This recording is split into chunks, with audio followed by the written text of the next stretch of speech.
Skor China pecah, pelatih dan asisten ribut. PSSI jaga mental pemain yang pantau polemik naturalisasi. Cedera parah, Elkan Bagot frustasi. Rafael Strike kalahkan Juan Mata dan Douglas Costa.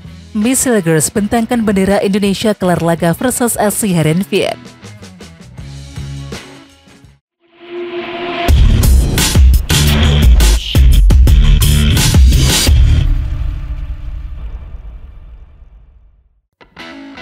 Menteri Hukum dan HAM Republik Indonesia Supratman Andi Atyas membeberkan alasan pengambilan sumpah Miss Hilgers dan juga Eleanor Renders untuk menjadi warga negara Indonesia dikebut.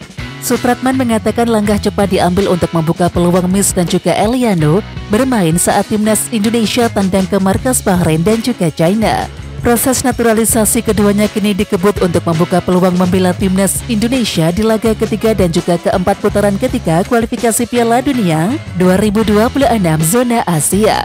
Keduanya dipastikan akan mengambil sumpah sebagai WNI di Kedutaan Besar Indonesia di Belanda.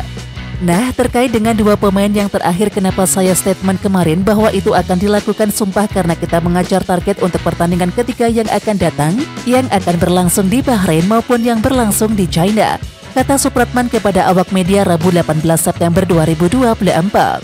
Karena kalau kita menunggu mereka datang ke sini, hari ini keduanya tidak diizinkan klub, sementara untuk meninggalkan klubnya masing-masing. Karena itu kita proaktif, pengambilan sumpahnya akan diadakan di Kedutaan Besar Republik Indonesia di Belanda, sambungnya. Supratman mengatakan pengambilan sumpah warga negara Indonesia di Kedubes RI untuk Belanda bukanlah merupakan suatu masalah. Dia mengungkapkan perwakilan dari Kemenkumham, Direktorat Jenderal Administrasi Hukum Umum atau Dirjen AHU akan berangkat ke Belanda pada hari Minggu 22 September 2024. Tidak ada masalah karena jangan lupa Kedubes RI itu wilayah kedaulatan Indonesia, jelas Supratman. Mungkin hari Minggu nanti Dirjen AHU akan berangkat ke sana. Mudah-mudahan hari Senin sudah bisa prosesnya, tugasnya. Sekretaris Jenderal PSSI Yunus Nusi mengakui pihaknya terus berusaha untuk menjaga mental para pemain timnas Indonesia yang ikut memantau polemik naturalisasi. Seperti diketahui belakangan, isu soal pemain naturalisasi berpaspor ganda jadi perbincangan di media sosial. Isu tersebut terus jadi perbincangan seusai mantan Duta Besar Indonesia untuk Polandia Peter Gonta berbicara soal dugaan pemain naturalisasi paspor ganda tersebut. Dan ternyata polemik tersebut juga menarik perhatian pemain timnas Indonesia. Ya, skuad Garuda ternyata juga memantau kabar yang tengah ramai diperbincangkan ini. Yunus Nusi mengatakan bahwa pemain timnas juga memantau di media sosial. Untuk itu pihaknya terus mencoba menjaga mental para pemain. Dan salah satu cara yang dilakukan oleh PSSI adalah dengan berkomunikasi dengan pemain diaspora tersebut. Dengan harapan psikologi mereka tak terganggu dan para pemain tetap fokus menjalani karirnya sebagai pemain baik di klub maupun dengan tim Merah Putih. Yunus Nusi juga memastikan agar para pemain tak terganggu dengan kabar-kabar tak menyenangkan tersebut. Memang kita masih dalam tahap menjaga psikologi mereka dan kita harap mereka tidak terganggu dengan statement yang mengurangi semangat mereka, ujar Yunus Nusi kepada awak media di DPR RI Senayan, Jakarta, Selasa 18 September 2024. Ia mengaku memang ada pemain yang membaca pernyataan tak menyenangkan itu. Namun ia berharap dan juga menekankan agar para pemain timnas tak terganggu mentalnya. Apalagi pernyataan tersebut bisa menyakiti psikologi pemain. Dalam kesempatan ini, Yunus Nusi juga menekankan agar tak ada yang meragukan perjuangan Ceitzes dan juga kawan-kawan. Pelatih Blackpool FC sekaligus legenda Manchester United Steve Bruce buka suara soal perkembangan cedera pemainnya Elkan Bagot. Ya, Elkan Bagot tengah mengalami cedera ankle yang cukup parah. Elkan telah absen memperkuat Blackpool FC sejak 27 Agustus 2024 karena cedera yang dideritanya itu. Ia absen membela Blackpool dalam 5 pertandingan. Sang pelatih Steve Bruce memberikan kabar terbaru soal kondisi Elkan Bagot menjelang pertandingan melawan Sheffield Wednesday di putaran ketiga Piala Carabao Cup 2024.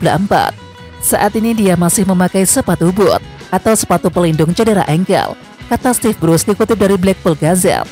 Dia akan memakainya selama seminggu lagi, lalu menjalani rehabilitasi. Jadi saya rasa kita tidak akan melihatnya sekitar 1 bulan ke depan, ujarnya. Sementara itu Steve Bruce juga menjelaskan kondisi tersebut membuat Elkan Bagot merasa frustasi dan juga kecewa. Media Australia belak-belakan menyebutkan kepindahan Rafael Strike ke Brisbane Roar FC menyita perhatian besar. Transfer striker timnas Indonesia itu bahkan lebih heboh daripada kedatangan sejumlah pemain top dunia macam Juan Mata dan juga Douglas Costa. Ya, seperti diketahui Brisbane Roar baru saja mengumumkan kedatangan Rafael Strijk melalui akun media sosial resmi tim. Transfer penggawa timnas Indonesia tersebut terjadi pada tanggal 16 September 2024 kemarin. Sementara itu sebelumnya bintang asal Spanyol Juan Mata juga melanjutkan karir di Australia bersama Western Sydney Wanderers. Selain Juan Mata ada juga winger Brazil Douglas Costa yang direkrut oleh Sydney FC. Berita pengumuman kedatangan Strijk mengerdilkan kabar tentang dua pemain bintang Juan Mata dan Douglas Costa yang bergabung ke Western Sydney Wanderers dan Sydney FC, tulis The West Australian. Kata-kata oleh Rummenigge setelah disebutkan media Belanda masih proses negosiasi untuk memperkuat timnas Indonesia. Danny van Laar yang biasa menginterview pemain keturunan di Belanda, paham PSSI masih dalam proses negosiasi untuk mendapatkan jasa penyerang FC Utrecht oleh Rummenigge. Berselang 2 hari dari munculnya video wawancara tersebut, oleh Rummenigge mengunggah foto-fotonya saat liburan di Copenhagen, Denmark, yakni saat FIFA Matchday September 2024. Ia menuliskan caption 48 jam di Copenhagen. Ketika oleh Rummenigge tiba di Copenhagen pada Jumat 6 September 2024, banyak yang mengira penyerang 24 tahun itu akan OTW ke Indonesia, dan ia disinyalir akan berangkat ke Indonesia bareng Kevin Dix yang kebetulan membela klub lokal setempat FC Copenhagen. Namun faktanya tidak seperti itu, dan oleh Rummenigge benar saja berlibur di negara Skandinavia tersebut. Tercatat hanya Michel Gers dari FC20 dan juga Eliano Renders dari PSV Zwolle yang kedapatan tiba di Indonesia pada FIFA Matchday September 2024.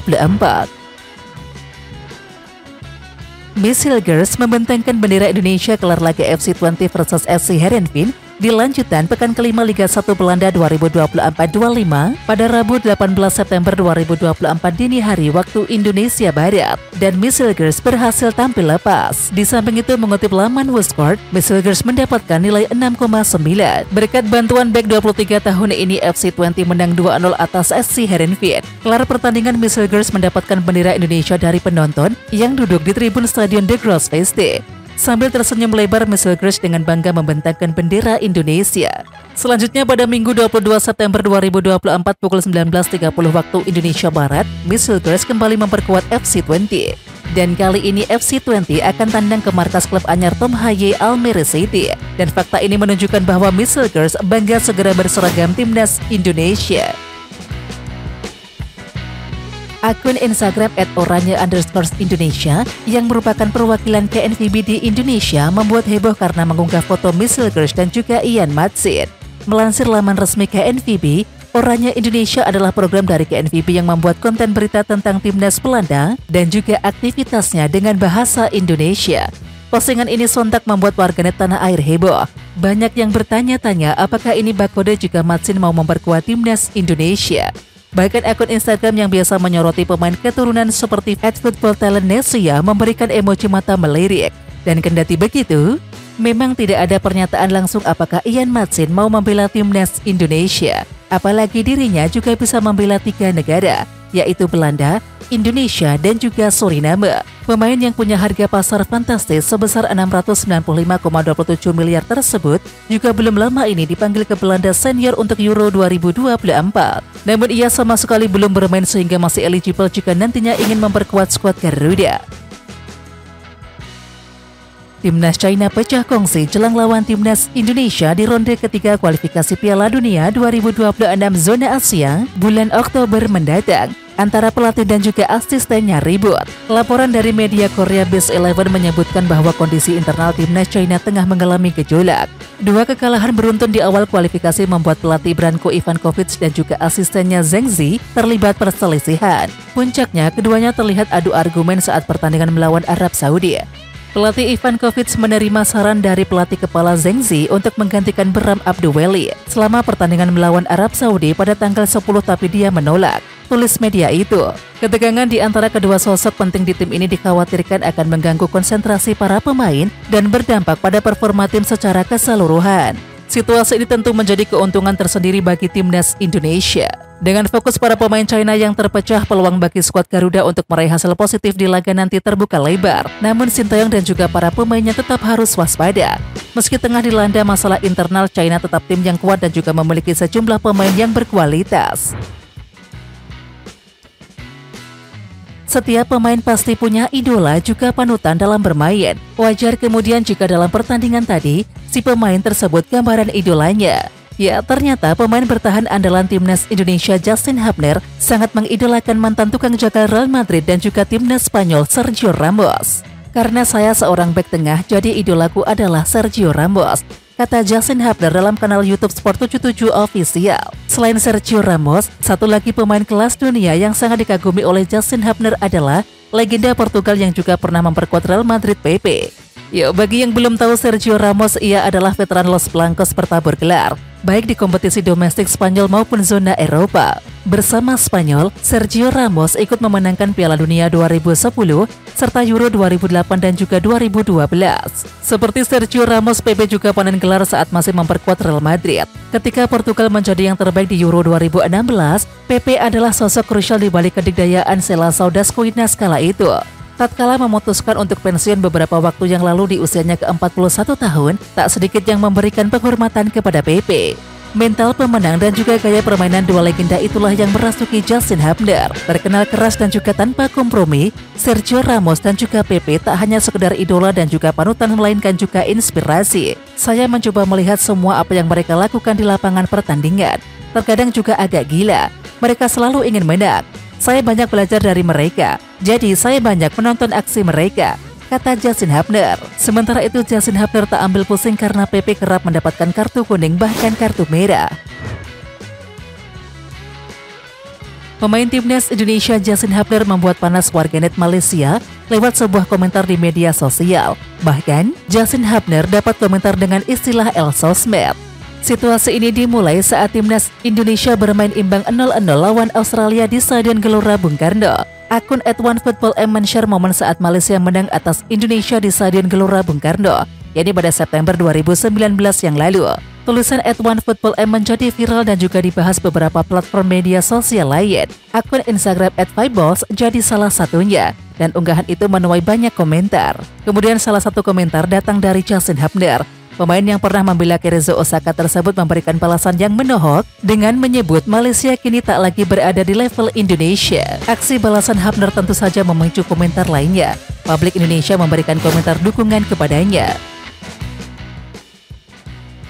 Bek timnas Indonesia Ceitzes disebut sebagai satu pemain yang tampil bagus ketika timnya Venezia FC dibantai AC Milan pada Serie A Minggu 15 September 2024 yang lalu. Dalam pertandingan tersebut, pemain yang menjabat sebagai kapten timnas Indonesia tersebut tampil selama 90 menit. Sayangnya, ia gagal membantu timnya meraih poin. Performa pemain Venezia FC itu pun mendapatkan sorotan karena tampil di bawah ekspektasi. Meskipun begitu, media Italia justru menyebutkan Ceitzes tampil apik. Meskipun kinerja individu dari separuh tim di bawah ekspektasi, diskusi tidak harus dikaitkan dengan semua pemain. Tulis laporan Tutto Venezia Sport. Tidak demikian dengan halnya Michael Svoboda dan terutama dengan Ceitzes yang berhasil melakukan perbaikan sebanyak yang dia bisa, tegas laporan tersebut. Sementara itu Ceitzes akan bermain 3 pertandingan lagi di Venezia melawan Genoa, AS Roma dan juga Verona. Baru nantinya ia bakal bergabung lagi dengan timnas Indonesia pada Oktober.